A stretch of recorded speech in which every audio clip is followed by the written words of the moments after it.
నమస్తే, welcome to Khyati connects. నేను మీ ప్రేమ్.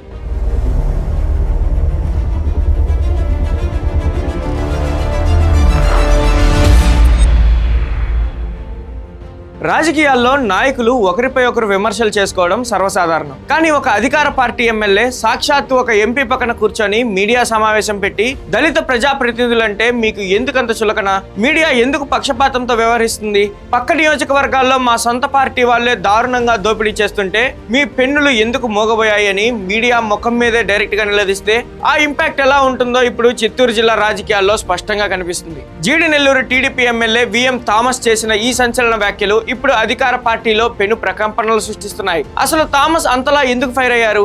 దళిత ఎమ్మెల్యేలపై media చూపుతున్న వివక్ష ఏంటి? ఆయన డైరెక్ట్ గా పేర్లు చెప్పి మరి టార్గెట్ చేసిన ఆ నియోజకవర్గాలేంటి?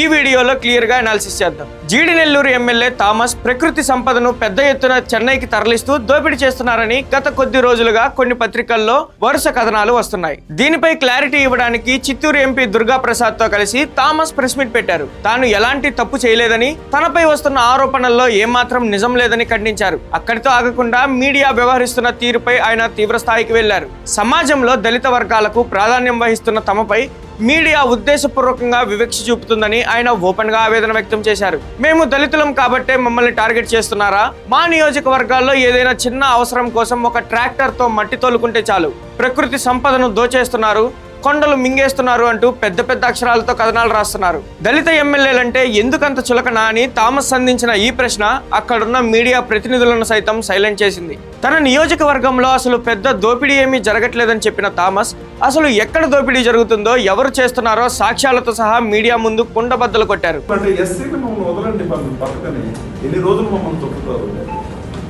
వేరే వాళ్ళు ఏం మాట్లాడినా దాని గురించి ఏం రాయరు. ఒక నాయకుడు, ఒక ఎమ్మెల్యే గురించి మీరు ర్యాంకింగ్ ఇచ్చేటప్పుడు మీరు చాలా కేర్ఫుల్గా బాగా ప్రాపర్గా అనలైజ్ చేసి ఇవ్వండి. ర్యాంకింగ్ ఇవ్వడానికి మా సంస్థ ఉంది, మాకు ముఖ్యమంత్రి గారు ఉన్నారు, మా టీం ఉంది, వాళ్ళు ఇస్తారండి ర్యాంకింగ్. మీరు ఎందుకంటే ర్యాంకింగ్ ఇస్తారు? నేను ఇదేదో చెప్పాను. ఆ ర్యాంకులో ఫస్ట్ 3 ర్యాంక్ రావాలంటే నా దగ్గర 5 లక్షల నుంచి 10 లక్షలు డిమాండ్ చేశారు. నేను దీనిదా చెప్పుకొచ్చాను. ముందు మాట్లాడింది కట్ చేశారు, వెనక మాట్లాడింది కట్ చేసి కరెక్ట్ గా వాళ్ళకి ఏం కావాలో దాన్ని. ఇక్కడే ఆయన తన సొంత పార్టీ నేతల భాగోతాన్ని బయటపెట్టారు. మా నియోజకవర్గంలో చిన్న ట్రాక్టర్ తో మట్టి తోలితే రాసిన మీడియా పక్కనే ఉన్న చంద్రగిరి, నగిరి నియోజకవర్గాల్లో ఏం జరుగుతుందో చూడలేదా అని డైరెక్ట్ గా అటాక్ చేశారు. చంద్రగిరి, నగిరి నియోజకవర్గాల్లో నిత్యం వందలాది ట్రాక్టర్లతో పగలు రాత్రి తేడా లేకుండా ప్రకృతి సంపదను పక్క రాష్ట్రాలకు తరలిస్తూ భారీగా దోపిడీ చేస్తున్నారు. మరి ఆ నియోజకవర్గాల్లో జరుగుతున్న దోపిడీ గురించి ఏ పత్రిక ఎందుకని కథనాలు రాయడం లేదు?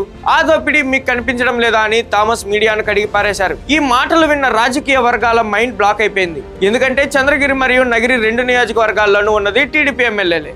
సొంత పార్టీ ఎమ్మెల్యేలు చేస్తున్న అవినీతిని, అక్రమాలను మరో టీడీపీ ఎమ్మెల్యే స్వయంగా మీడియా ముందు బయటపెట్టడం రాష్ట్ర చరిత్రలో బహుశా ఇదే తొలిసారి. థామస్ చేసిన ఈ వ్యాఖ్యలతో ఇప్పుడు అధికార పార్టీ టీడీపీ తీవ్ర ఆత్మరక్షణలో పడిపోయింది. మీడియా అనేది అధికార పార్టీలో కొందరికి మాత్రమే కొమ్ము కాస్తుందని, దళిత ఎమ్మెల్యేలను మాత్రం తొక్కేస్తుందని థామస్ చేసిన వ్యాఖ్యలు ప్రతిపక్షాలకు ఒక పెద్ద బ్రహ్మాస్త్రంలా మారాయి. వైసీపీ సోషల్ మీడియా ఈ వీడియోని విపరీతంగా ట్రెండ్ చేస్తుంది. మేము చెప్తే మీరు నమ్మలేదు. సాక్షాత్తు అధికార పార్టీ ఎమ్మెల్యేనే వాళ్ళ పార్టీలో జరిగే దోపిడీని, మీడియా బయాస్ ని బయటపెట్టారు. చంద్రగిరి, నగిరిల్లో టీడీపీ ఎమ్మెల్యేలు అక్రమంగా మట్టి తరలిస్తున్నారని థామస్ స్వయంగా ఒప్పుకున్నారంటూ వైసీపీ నాయకులు కౌంటర్లు వేస్తున్నారు. ఒక పక్క దళిత వర్గాలను చిన్న చూపు చూస్తున్నారన్న ఆరోపణ, మరోపక్క సొంత పార్టీ ఎమ్మెల్యేల భారీ దోపిడీ. ఈ 2 విషయాలను థామస్ లాంటి విద్యావంతుడైన ఎమ్మెల్యే పబ్లిక్ గా ఒప్పుకోవడంతో ఇప్పుడు టీడీపీ అధిష్టానం సమాధానం చెప్పుకోలేని స్థితిలో పడిపోయింది.